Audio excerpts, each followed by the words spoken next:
Woo child. This video might ruffle some feathers, but stay with me, y'all.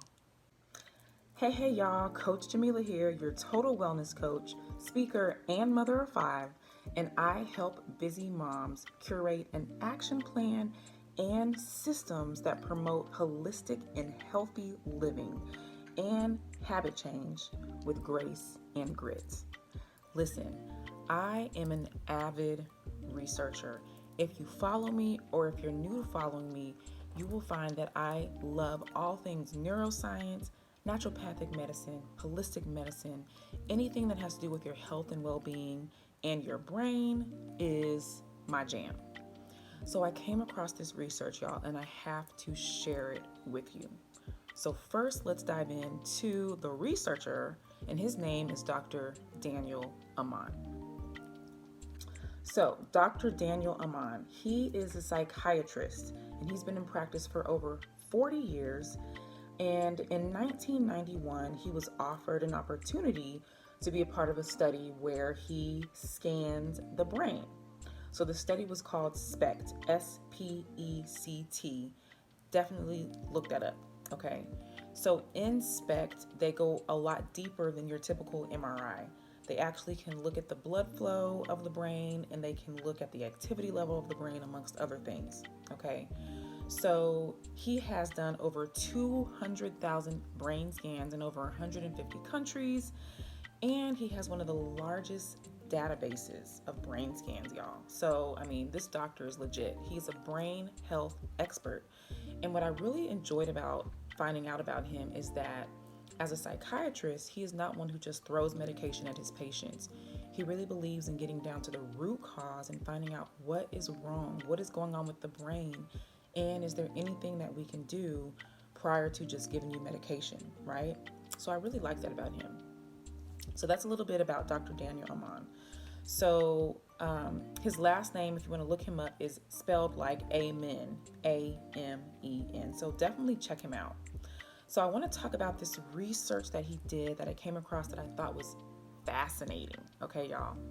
So he did research on 1,000 marijuana users.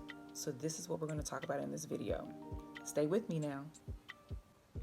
So with these 1,000 marijuana users, he compared this to a healthy brain. And what he found was that these marijuana users' brain was aged, and it looked a lot older than what the actual individual was, okay? So for example, a 25-year-old, his or her brain looked much older than 25 years old. And it was interesting because he started talking about how he would talk to teenagers. 13 to 18 years old, and they would have brain scans, and their brain scans looked like ADHD or ADD, and it also looked like it was aging.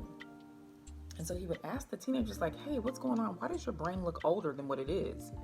And they would say, oh, I don't know. I'm not doing anything. And he would keep digging and asking, and eventually these teenagers would say, oh, I do use marijuana, but don't tell my parents.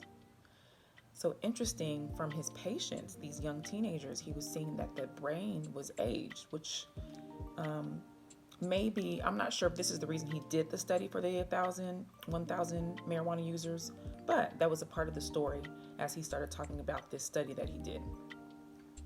So with this 1,000 marijuana users in this study, what he found, not only was the brain aging and it was accelerating a lot faster, it also had low blood flow to the brain, okay?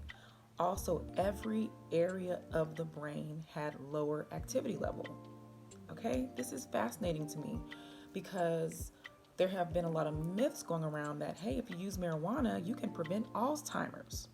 But listen, Alzheimer's, one of the main factors of Alzheimer's is there's a low blood. There's a low blood activity to the brain in Alzheimer's patients. And actually, Alzheimer's patients, they actually have Alzheimer's way sooner than their symptoms. Okay, so marijuana does not prevent Alzheimer's. If anything, it can accelerate Alzheimer's, and dementia.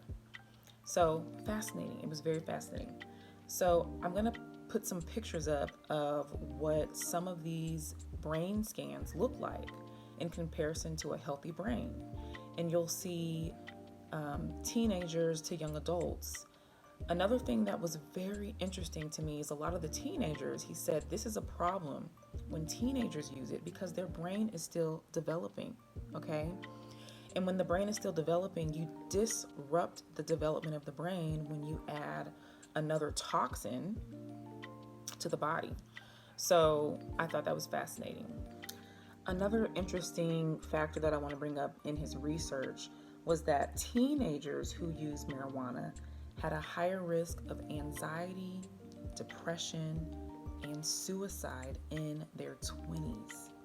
Not only that, across the board, marijuana users had a high factor of short-term memory, okay?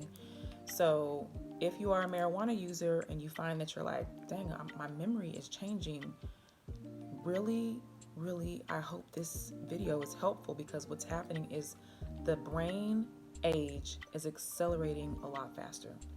So to kind of end this video off, the last part is he actually did a scan on over 62,000 brains, all different scans from people who had schizophrenia to people who had depression, ADD, marijuana users, cocaine users, okay, all of these different brain scans, over 62,000 brain scans. And they were trying to figure out what was the number one cause of the acceleration in age of the brain.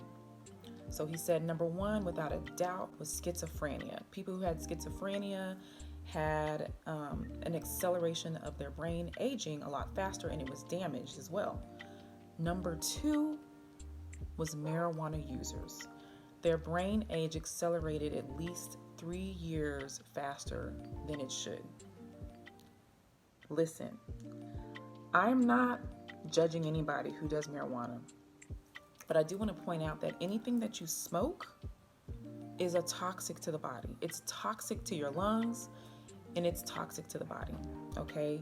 You are changing the molecular structure, first of all, of the marijuana, and then you're smoking it into your body. This is not good, y'all.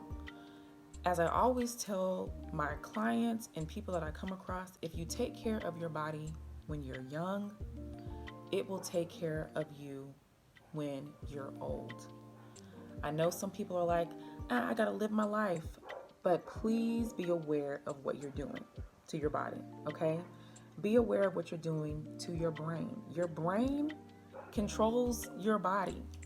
So it's so important that I get this information out to you. I am going to share research, even if it's controversial, because it's important that you know knowledge is power, especially when you use the knowledge that you get. So I hope this video was helpful. I hope that you do your own research. And again, your body is a temple and we perish for lack of knowledge. So take this knowledge and do what you will with it. I hope it's helpful to good health. Coach Jamila,